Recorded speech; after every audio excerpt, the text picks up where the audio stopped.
Mobile ব্যবহার ও শৃঙ্খলা ভঙ্গের অভিযোগে টঙ্গী জামিয়া ইসলামিয়া নুরিয়া মাদ্রাসার দাওরায়ে হাদিসের সকল শিক্ষার্থীকে একযোগে বহিষ্কার করা হয়েছে।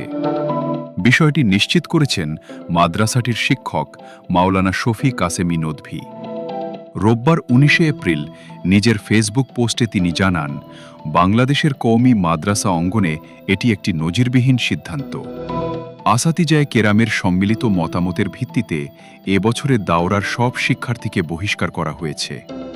তিনি বলেন, সম্প্রতি মাদ্রাসায় মোবাইল চেকিং চালানো হলে দাওরার শিক্ষার্থীরা আগেই টের পেয়ে মোবাইল সরিয়ে ফেলে।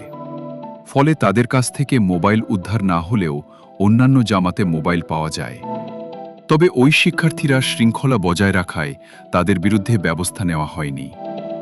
অভিযোগ করা হয়, দাওরার শিক্ষার্থীরা মাগরিবের সময় বুখারী শরীফের দরস বর্জন করে দারুল হাদিস কক্ষে তালা লাগিয়ে দেয় এবং বিভিন্ন দাবিতে অবস্থান নেয়।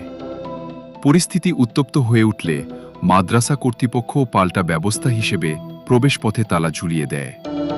মাওলানা শফি কাসেমি নদভী আরও উল্লেখ করেন, শিক্ষকদের পক্ষ থেকে শিক্ষার্থীদের ভুল স্বীকার করে ফিরে আসার সুযোগ দেওয়া হয়েছিল, কিন্তু সিদ্ধান্ত ঘোষণার আগে পর্যন্ত তারা ক্ষমা প্রার্থনা না করায় শেষ পর্যন্ত বহিষ্কারের কঠোর সিদ্ধান্ত নেওয়া হয়।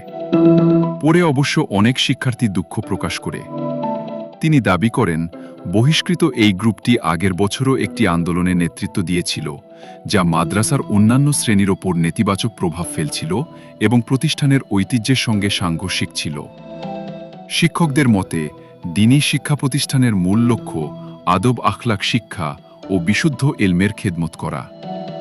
বারবার সুযোগ দেওয়ার পরও যদি শিক্ষার্থীরা শৃঙ্খলা মেনে চলতে ব্যর্থ হয়, তাহলে কঠোর সিদ্ধান্ত নেওয়া ছাড়া বিকল্প থাকে না।